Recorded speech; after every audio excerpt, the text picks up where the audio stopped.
morning and welcome to 10-Minute Training. Today we're talking about engaging kids in Christmas compassion. Now I want to say to begin this that we know that part of our identity as created in the image of God is to be people of compassion. Our God is a compassionate God, and we read all through Scripture verse after verse after verse that displays the incredible compassion of who God is. And in the Gospels, we read about Jesus who sees people and acts with the love that he has. Compassion is an incredible part of the identity of who we are as people of God. And the cool thing about God is that he has no age restrictions or limitations or requirements when it comes to being his people. To being a follower of him, to engaging in who he calls us to be and live out. And so kids are invited and have the opportunity to live out this identity of being a person of compassion. And so I want to encourage us to consider that.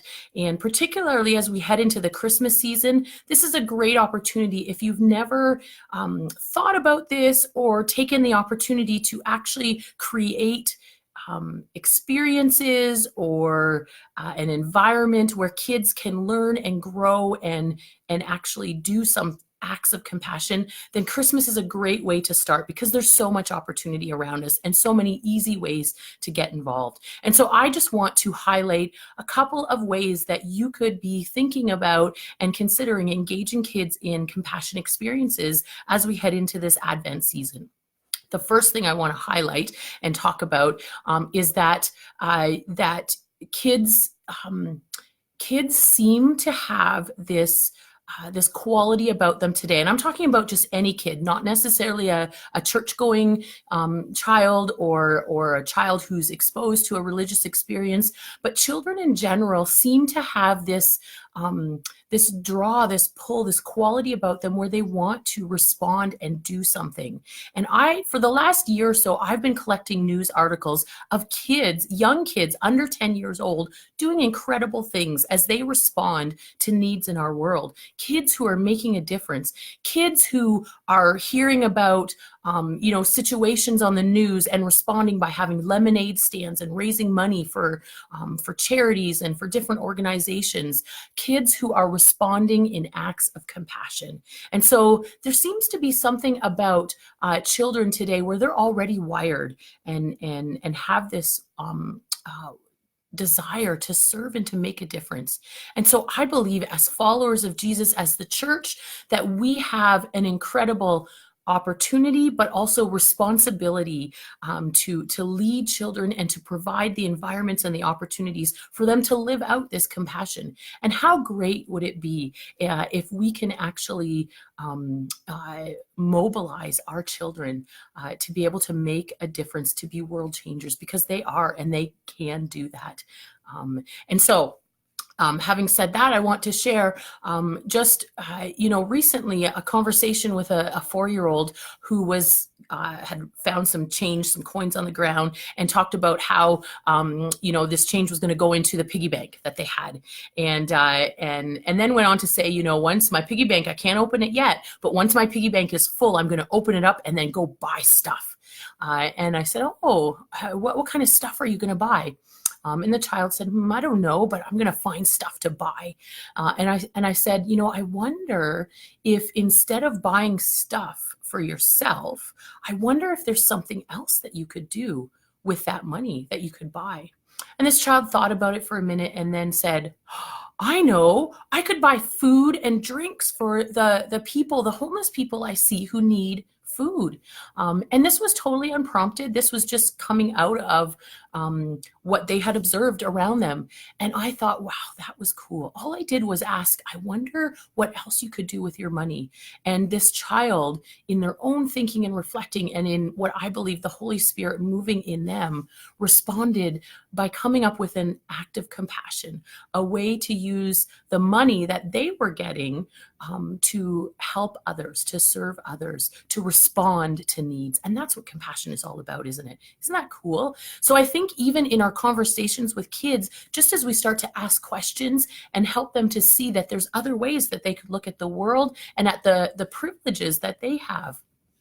So now to some ideas. The first thing I want to say, if you do want to have an opportunity to get kids starting to think about this, Canadian Baptist Ministries has created a fantastic Christmas lesson as part of their Kids Care mission resources. This is a great lesson you can download. It's a free resource for you to make use of, but it's all about the good gift that God gives to us and then the good gifts that we can share with others. It's a fantastic lesson. So you can go and check that out. And all the things that I'm going to recommend, I'll provide the link where you can find all of these at the end of this. So that's a great lesson. And then talking about Canadian Baptist Ministries, they have a fantastic resource of the Hopeful Gifts for Change gift catalog. I don't know about you, but as a child, I loved when the Christmas toy catalog came and I would pore over the pages and look for things and mark off things that I wanted Santa to bring me. Well, this catalog, I think, is something that can incite that kind of excitement in all of us, kids and adults alike, but in a way that's going to make a huge difference in the lives of so many people. It's a gift catalog where you go and you choose gifts and you can choose them in honor of somebody. So maybe you have a child and that child wants to buy a gift for grandma or grandpa, and instead of going out and buying something that maybe they might make use of, or maybe not, something maybe they don't even really need, but something they want to give to them, you can look through this catalog and choose something and give a gift in their name. They don't actually receive anything, but what happens is the gift goes to someone in another country as a way for them to change the circumstances around them. There's different ways, there's different categories you can look at. And I think there's 5 different categories in the catalog. I love this catalog. I love what it offers. Some of the things for kids, you can buy school supplies for kids in countries that but this is hard to come by. There's one opportunity to provide for a uniform for kids in a country where kids are required to wear uniforms to school, but many kids don't have the money for it, and so they can't go to school. And so what a great way to have conversations with your own kids about the privilege that we have in being able to go to school. So great ways to give gifts. I love that catalog. So that's a great one when you're thinking about gifts. Another one as we think about gifts, because that's such a big thing at Christmas time, is I wonder about encouraging kids who often have so many gifts and toys. I wonder about encouraging them to choose some of the toys and the things that they have that they no longer really need or want, or even just choosing something that they want to give away, knowing that they'll probably receive something new from somebody at Christmas time. And finding organizations that accept that. There are so many organizations, and again, the links will all be at the end of this video. I'll give those to you. But there's so many places like Diabetes accepts lots of donations of toys, but also clothing and other items. Toys for Tots Canada, another great organization that accept toys. And these are places, there's lots of places that accept gently used toys, but also there's always the opportunity to buy new toys. And there's so many initiatives out there at Christmas where you can buy a toy for a child who might not receive any kind of gift. So there's another great way to begin to provide an opportunity and provide for kids to think about others at Christmas and to act in compassion. Now, those aren't the only kinds of things you can do in compassion. There's lots of serving opportunities out there. Perhaps there's a food bank, a local food bank in your area that you can call up and find out where they might have opportunities for kids to come and serve and to see what happens. Collecting food. I love the idea that I first heard about a few years ago about creating a reverse Advent calendar, where instead of opening up a little window and eating a chocolate or something else like that, that you take a box at the beginning of Advent, which this year is December 1st, and you put something into it each day that you're going to give away. So maybe it's a can of tomatoes one day for a food bank. Maybe it's a pair of socks another day. Maybe it's a tube of toothpaste or a bar of soap. But each day, the idea is that each day you add something to your box. And then at the end of Advent, when you filled your box, you take it to a local food bank or shelter or somewhere that you've been collecting items for. What another cool way to have a daily opportunity to have conversation with kids about acts of compassion. Other ways that that you can do this is different service projects, random acts of kindness, ways that you can help people out. Maybe it's shoveling snow for a neighbor. Maybe it's smiling and saying hello to the people around you and engaging them in conversation.